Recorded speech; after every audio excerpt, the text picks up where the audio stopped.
raised beds like these are a real nice and effective way to grow vegetables in your garden these days. All I've done here is to fill this one with a real nice organic soil, which I can't emphasize more how important this is to give you good vegetables. So if you've just taken your soil out of your bag and put it into your bed, then it's good to go. But if you have an old soil that's lost all of its nutrients, it's lost all of that food, then simply all you have to do is to give a nice liberal scattering of this nice organic granular fertilizer, and then we simply mix that right away into the whole of the soil.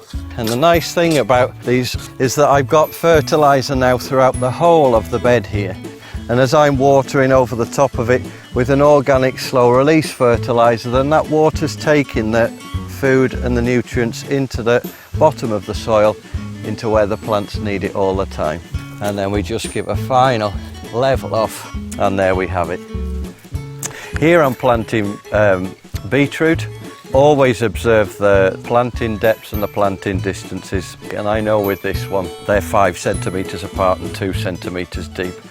I just draw this soil, and the next important thing to do here is to give some water. So basically being a little bit careful, I give that drill plenty of moisture. So I take my seeds and I'm just going to plant them 5 centimetres apart like it says, because of course these things are going to grow. And then it's just a case of pulling that soil back over the top of the drill. Remember always to show where your line is, so I know where they're going to come up and I know where to water them. Just firm that soil down a little bit so the seed's in good contact with the soil.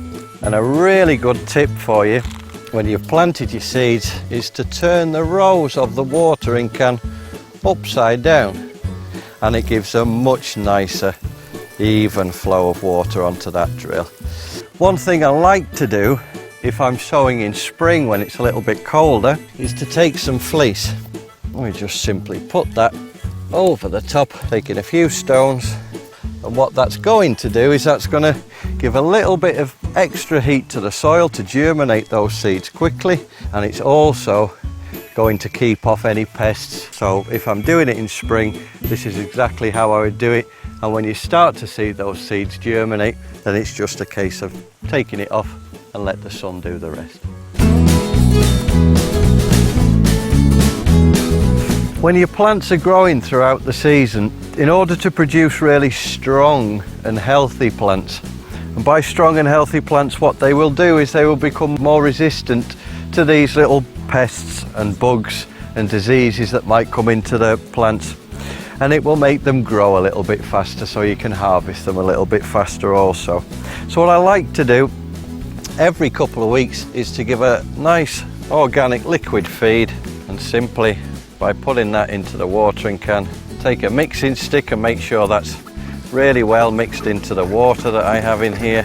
And when you do it, one tip is to always make sure to water your soil really well before you apply the fertilizer.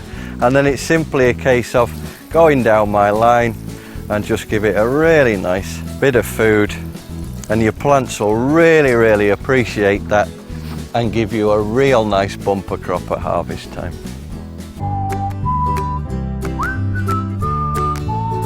Harvest time is going to reward all your hard work with this.